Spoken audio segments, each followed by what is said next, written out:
Hello दोस्तों, मैं सुनील कुमार प्रजापति आप लोगों का आदर्श क्लास में स्वागत करता हूं। आज हम लोग स्टडी करेंगे कुछ question problem of the functions class 12 mathematics. तो आइए स्टार्ट करते हैं। सबसे पहला क्वेश्चन है फंक्शंस का कि कोई फंक्शन है n tends to n f of x is equal to 2x for all x belongs to n। ठीक है, तो शो करने बोल रहा है कि f इज़ 1 1 एंड नॉन 2। तो 1 1 की कंडीशंस क्या होती है कि f ऑफ x1 अगर f ऑफ x को 2 के बराबर है, दिस इम्प्लाई दैट, यानी कि x1 और x2 का अगर इमेज बराबर है, दैट मीन्स है ना, प्री इमेज भी आपस में क्या होना चाहिए, बराबर होना चाहिए। कि f ऑफ x1 और f ऑफ x2 अगर ये x1 और x2 का इमेजेस अगर आपस में इक्वल है, इसका मतलब ये हो जाता है बच्चों कि x1 और x2 जो प्री इमेज है उनको भी आपस में इक्वल होना पड़ेगा। ठीक है, तो अगर इक्वल हो जाता है तो देन 1 1। तो देखिए यहाँ पर फंक्शन आपका दिया हुआ है n tends to n f of x equal to 2x। x क्या है, एक नेचुरल नंबर है, तो f of x1 is equal to f of x2। यहाँ से देखेंगे फंक्शन आपका क्या दिया हुआ था 2x, तो 2x1 बराबर 2x2 आ जाएगा। ठीक है, तो कुल मिलाकर के आपको यहाँ से क्या मिल जाएगा कि 2 से 2 कटा, तो इसका मतलब हो गया कि x1 is equal to x2। तो फंक्शन आपका क्या हो गया, 1 1। अब रही बात ये कि फंक्शन ऑन टू है या नहीं, तो ऑन टू के लिए हम लोग क्या करते हैं कि हम लोग लेट कर लेते हैं y, कि जो f ऑफ x है उसको y लेट कर लिए, तो y is equal to 2x आ गया। तो x की वैल्यू निकालेंगे y की फॉर्म में, तो x की वैल्यू आ जाएगी हमारे पास y अपॉन 2। ठीक है, तो अगर आप देखिए क्योंकि y आपका जो एलिमेंट है वो सेट कोडोमेन का है, तो कोडोमेन भी एक नेचुरल नंबर है। कोडोमेन भी क्या, एक नेचुरल नंबर है। अगर आप ध्यान से देखें तो आपको ये समझ में आएगा कि कोडोमेन जो नेचुरल नंबर है उसमें आपके पास नेचुरल नंबर 1 होगा, 2 होगा, 3 होगा, 4 होगा, लाइक दैट समथिंग कुछ नंबर्स होंगे। अगर आपने y की वैल्यू 1 रखी तो आपके पास आंसर कितना आएगा, 1/2। y की वैल्यू 1 रखी तो x का आंसर कितना आएगा, 1/2। और 1/2 का मतलब क्या हो जाता है बच्चों, 1/2 का मतलब होता है 0.5। तो आप सोचिए x का वैल्यू 0.5 आ रहा है, जबकि x आपका खुद एक नेचुरल नंबर है। तो y की, है ना, किसी भी वैल्यू के लिए x जो है डेसिमल में नहीं आना चाहिए। ठीक है, y की किसी भी वैल्यू के लिए x डेसिमल में नहीं आना चाहिए। x कैसा आना चाहिए, एक नेचुरल नंबर भी मिलना चाहिए। तो जैसे यहाँ पर हमने क्या लिखा है, जैसे मान के चलो हमने y की वैल्यू 3 रखी, तो 3 कितना, तो x कितना आ जाएगा, 3/2, जबकि 3/2 आपका नेचुरल नंबर में लाई नहीं करता है। इसलिए ये यानी कि y बराबर 3 के लिए कोई भी प्री इमेज जो है फंक्शन यानी सेट जो n है, यानी कि डोमेन सेट n है, उसमें उसका प्री इमेज नहीं मिलने वाला है। ठीक है, तो जब नहीं मिलेगा तो इसको हम लोग क्या बोलेंगे, इनटू फंक्शन, यानी कि बहुत सारे एलिमेंट ऐसे होंगे को डोमेन में, ठीक है, जिसका प्री इमेज जो है वो डोमेन में नहीं मिलने वाला, तो इसलिए उसको इनटू फंक्शन बोलेंगे। तो जो इनटू फंक्शन है वो 1 1 2 तो कभी हो नहीं सकता। ठीक है, इसलिए हम क्या बोल सकते हैं कि hence function is 1 1 and into. ठीक है, तो जो फंक्शन है वो 1 1 और इनटू हो जाएगा। ठीक है, क्वेश्चन में भी आपका 1 1 और इनटू ही दिया था, हाँ सॉरी 1 1 और इनटू ही दिया था, ये 1 1 और इनटू ही दिया था प्रूव करने के लिए। ठीक है, चलिए अब बढ़ते हैं क्वेश्चन नंबर 2। क्वेश्चन नंबर 2 में क्या बोल रहा है कि हेंस फंक्शन इज 1 1 एंड वो तो हो गया। क्वेश्चन नंबर 2 बोल रहा है so that the function r tends to r दिया हुआ है, f of x is equal to x square है, तो बोल रहा है इज नाइदर 1 1 नूर ऑन 2। तो आपको प्रूव करना ना तो ये 1 1 है ना ही ये ऑन 2 है। तो 1 1 नहीं होगा, क्यों नहीं होगा, क्योंकि फंक्शन आपका r टेंस टू r से डिफाइन है, तो यानी real number to real number define है।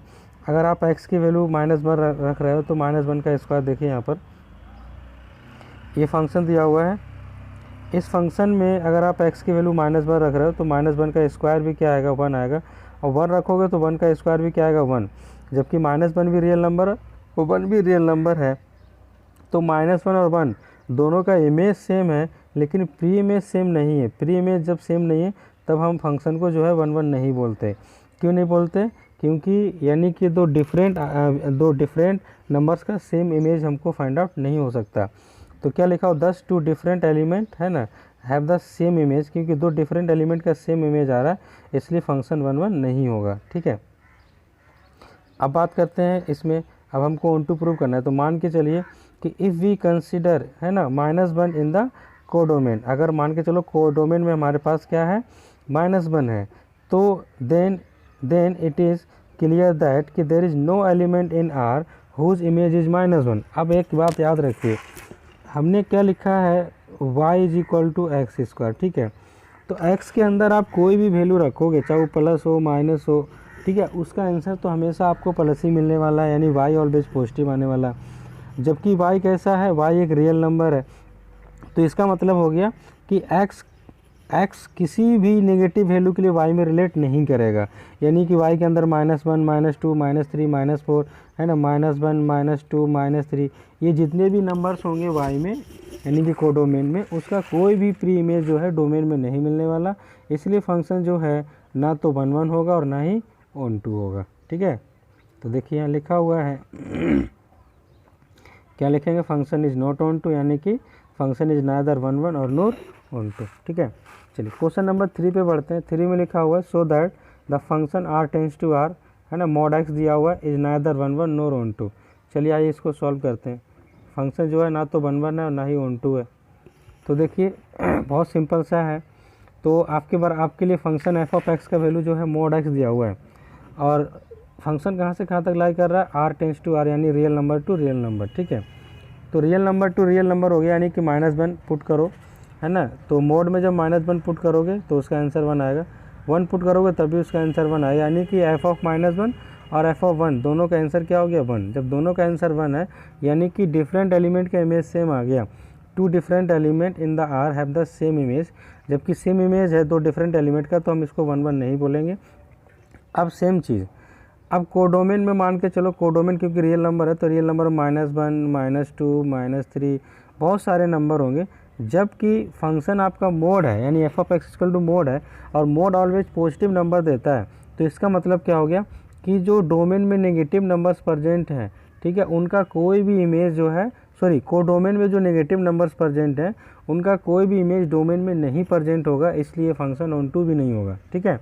देखो लिखा हुआ, if we consider -1 in the codomain R then it is clear that there is no real number x whose modulus is -1, यानी ऐसा कोई रियल नंबर नहीं है जिसका मॉडुलस -1 है, क्योंकि modulus is always a positive quantity, always positive है, तो नेगेटिव नंबर कभी दे नहीं सकता। इसलिए किसी भी नेगेटिव नंबर का इमेज जो है, प्री इमेज जो है डोमेन में नहीं मिलने वाला। तो इसलिए -1 R में has no pre image in R, ठीक है, उसका कोई प्री इमेज R में नहीं है, इसलिए फंक्शन ऑन टू नहीं है। तो क्या बोल सकते हैं, f is neither 1 1 nor onto, ठीक है। अब आते हैं क्वेश्चन नंबर 4। क्वेश्चन नंबर 4 में लिखा हुआ कि for any real number x we define greatest integer define किया गया लेस देन और इक्वल टू x, यानी कि उससे छोटा, यानी कि जो भी इंटीजर आएगा या तो उसके बराबर होगा इंटीजर के खुद के, या फिर उससे छोटा इंटीजर होगा, डेसिमल में होगा। तो क्या बोल रहा है, प्रूव दैट ग्रेटेस्ट इंटीजर, है ना, prove that the greatest integer function यार r tends to r f of x is equal to greatest integer दिया हो, नाइदर 1 1 नोर ऑन टू, ठीक है, ना तो 1 1 है और ना ही ऑन टू है। तो देखिए आइए इसको प्रूव करते हैं। फंक्शन आपका दिया हुआ r टेंड्स टू यानी real number to real number है, तो रियल नंबर में प्लस माइनस डेसिमल सब नंबर्स एग्जिस्ट करते हैं, ठीक है। तो f of x is equal to mod x दिया हो, तो देखो अगर आप ग्रेटेस्ट इंटीजर 1.2 कर रहे हो तो इसका आंसर भी कितना होता है, 1, ठीक है। अगर आप ग्रेटेस्ट इंटीजर 1.3 कर रहे हो, इसका भी आंसर क्या आता है, 1। तो आप ग्रेटेस्ट इंटीजर में एक बात आप ध्यान में रखें, हमेशा लेफ्ट साइड की वैल्यू ली जाती है, ठीक है। कौन सी वैल्यू लेते हैं, लेफ्ट साइड। जैसे मान के चलो यहाँ पर आपने लिखा है 0, यहाँ लिखा है 1, यहाँ लिखा है 2, ठीक है। तो ये जो 1.2 है ये ऑलवेज यहाँ आएगा 1 और 2 के बीच में। तो 1 और 2 के बीच में 1.2 आया, तो 1.2 के लेफ्ट में कौन सा इंटीजर, 1, इसलिए इसका आंसर 1 आ गया, ठीक है। 1.3 के भी लेफ्ट में कौन सा इंटीजर होगा, 1, इसलिए इसका आंसर भी क्या आ गया, 1। तो देखिए 1.2 और 1.3 यानी कि 2 डिफरेंट, है ना, नंबर के लिए सेम इमेज हमको प्राप्त हो रहा है, ठीक है। यानी कि एक व्यक्ति का सेम इमेज ऐसा पॉसिबल कभी होगा नहीं, इसलिए ये फंक्शन तुम्हारा 1 1 नहीं हो सकता, ठीक है। तो वही लिखा है इसने, क्या लिखा है कि two different real number have the same image, यानी कि फंक्शन इज नॉट 1 1 क्लियरली। अब आ जाते हैं उसके बाद, तो there is no real number x such that. अब रही बात ये डोमेन और कोडोमेन, जैसे कोडोमेन भी रियल है और डोमेन भी रियल है, तो रियल में तुम्हारे पास 1.1 होगा, है ना, 1.2 होगा, 1.3 होगा। तो सोचो, क्योंकि फंक्शन तो तुम्हारा जो है ग्रेटेस्ट इंटीजर पर डिफाइन किया गया है, तो ग्रेटेस्ट इंटीजर तो कभी भी जो है डेसिमल नंबर देगा नहीं, ऑलवेज इंटीजर देगा। इसका मतलब हो गया कि ये जितने भी नंबर डेसिमल वाले कोडोमेन में प्रेजेंट हैं उनका प्री इमेज जो है रियल नंबर डोमेन में नहीं है। जब नहीं है तो वो फंक्शन ऑन टू नहीं होगा। ठीक है, तो देखिए क्या लिखा हुआ है कि function is neither 1 1 nor onto. I hope आपको समझ में आया होगा। चलिए अब बात करते हैं क्वेश्चन नंबर 5 पर। क्वेश्चन नंबर 5 है कि let R naught be the set of all non zero real numbers, यानी कि इसमें जीरो नहीं है, जीरो के अलावा सभी नंबर्स जो है सेट में लाई करेगा। तो फंक्शन क्या दिया हुआ, R tends to R, function दिया हुआ आर टेंस टू आर, ठीक है, such that f of x equal to 1 अपॉक्स x is 1 1 onto function. तो 1 1 ऑन टू फंक्शन ऐसा शो करना है। तो ये फंक्शन आपको दिया हुआ है R tends to R, f of x equal to 1 अपॉक्स एक्स, और एक्स क्या हो गया, आर नॉट से बिलोंग कर रहा है, यानी कि नन जीरो रियल नंबर से बिलोंग कर रहा है। तो f of x one equal to f of x two, यानी कि x one f of 1 upon x one equal to 1 upon x two आ जाएगा। तो एक्स वन बराबर एक्स टू आ गया, यानी कि फंक्शन जो है वो आपका 1 1 है। ठीक है, तो फंक्शन 1 1 हो गया। अब बात करते हैं हम लोग किस पर, अब बात करते हैं ऑन टू का। तो ऑन टू के लिए मान के चलते वाई जो है वो आपका कोडोमेन में लाई कर रहा है। तो क्योंकि फंक्शन आपका f of x equal to 1 upon x था, तो एफ ऑफ एक्स मतलब वाई, तो y equal to 1 upon x हो गया। तो एक्स का वैल्यू आ जाएगा आपके पास 1 अपॉन वाई। तो क्योंकि इसमें लिखा हुआ कि y is a non zero real number है ना, देन एक्स का वैल्यू कितना हो गया 1 अपॉन वाई। ठीक है, वाई अगर नॉन जीरो रियल नंबर है तब x equal to 1 upon y होगा। ठीक है, तो आ जाए non zero real number such that, अगर इसमें पुट करते हैं हम लोग 1 अपॉन वाई, ठीक है, किस में, फंक्शन में, तो फंक्शन में ऑलरेडी 1 अपॉन एक्स था, तो 1 अपॉन एक्स की जगह पे यानी कि 1 अपॉन हम लोग यहाँ पर 1 अपॉन वाई पुट करेंगे, तो हमारे पास आंसर कितना आ जाएगा 1 अपॉन वाई। तो वाई कहाँ चला जाएगा, ऊपर, तो वाई हमको मिल गया। तो ये तुम्हारा फंक्शन क्या कहलाएगा, ऑन टू, यानी कि फंक्शन जो है, तो क्या लिखा है, each y in R naught, है ना, आर नॉट में जो वाई है उसका प्री इमेज तुमको आर नॉट में मिल जाएगा, इसलिए फंक्शन तुम्हारा ऑन टू हो जाएगा। ये तो ऑन टू हो गया, तो फंक्शन को क्या बोलेंगे 1 1 ऑन टू। ठीक है, आइए बात करते हैं क्वेश्चन नंबर 6 पे। क्वेश्चन नंबर 6 में लिखा हुआ है so that the function R, है ना, एक फंक्शन दिया हुआ R tends to R, f of x equal to x cube दिया हुआ है। तो आपको बताना ये फंक्शन 1 1 है और ऑन टू है। तो देखिए एफ ऑफ एक्स वन बराबर एफ ऑफ एक्स टू होता है अगर 1 1 प्रूव करना है तो। क्यों, क्योंकि अगर x1 के लिए इमेज और x2 के लिए इमेज अगर सेम आ जाता है, इसका मतलब x1 x2 के बराबर है। अगर इमेज सेम है तो x1 x2 के बराबर होना चाहिए, तभी 1 1 होगा, अदरवाइज बराबर नहीं होगा। ठीक है, तो देखिए x1 का क्यू बराबर x2 का क्यू, इसको इधर लेकर के आ जाइए, तो x1 का क्यू माइनस x2 का क्यू, तो ए क्यू माइनस बी क्यू को यहाँ पर फार्मूला लग जाएगा, तो x1 माइनस x2, और यहाँ पर आ जाएगा x1 का square plus x1 multiply x2 plus x2 का स्क्वायर। तो इसको अगर हम होल स्क्वायर तोड़ेंगे तो x1 प्लस x2 बटे 2 का होल स्क्वायर प्लस 3 बटे 4 x2 का होल स्क्वायर। तो देखिए ये दोनों क्वांटिटी पॉजिटिव है, तो पॉजिटिव क्वांटिटी कभी भी जीरो के बराबर नहीं हो सकता, इसलिए x1 minus x2 equal to zero, यानी कि x1 बराबर x2। तो x1 बराबर x2 आ गया, इसका मतलब फंक्शन क्या हो गया 1 1। चलिए अब लेट करते हैं, जैसे मान के चलिए y, तो y क्या एक एलिमेंट है जो r में बिलोंग कर रहा है। तो अगर हम y को लिख एफ ऑफ एक्स को y लिखें तो y इक्वल टू हमको क्या मिल जाएगा, x का पावर 3, y इक्वल टू मिल जाएगा x का पावर 3। ठीक है, तो देखिए यहाँ से, तो y आपका एक r का एलिमेंट हो गया, तो y इक्वल टू क्या आ जाएगा x का पावर 3। तो x की वैल्यू जब निकालेंगे तो y x बराबर आ जाएगा y का पावर 1 अपॉन 3, जो कि रियल नंबर से लाई करेगा।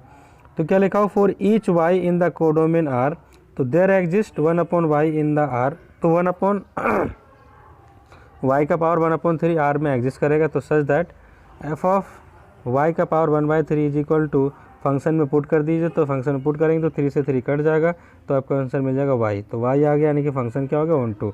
तो फंक्शन ऑन टू हो गया, तो क्या बोलेंगे, function is 1 1 and onto. अब रही बात तीसरे क्वेश्चन नंबर 7 है, इसमें लिखा हो so that the function r tends to r, function दिया हुआ f of x is equal to 3 minus 4x is 1 1 onto and hence injective. अच्छा, 1 1 ऑन टू, और प्रूव करना है कि बाइजेक्टिव है कि नहीं। तो जो फंक्शन 1 1 और ऑन टू दोनों जाता है उसको तो बाइजेक्टिव हम लोग बोलते ही हैं। तो आइए सबसे पहले 1 1 की बात कर लेते हैं।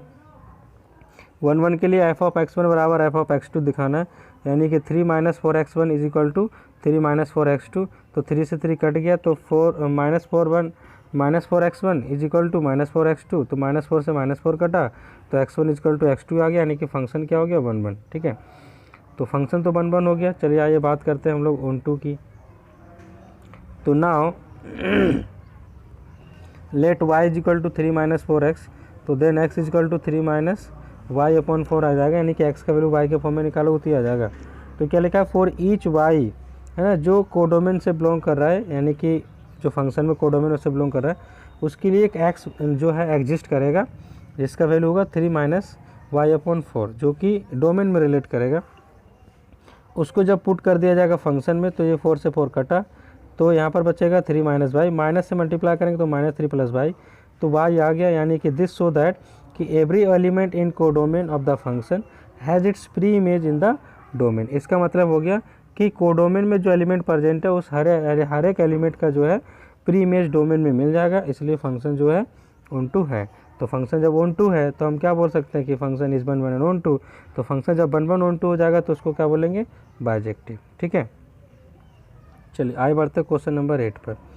क्वेश्चन नंबर 8 में लिखा हुआ है so that the function n tends to n defined by, क्या दिया हुआ है, x plus 1 if x is odd, f of x is equal to x minus 1 if x is even.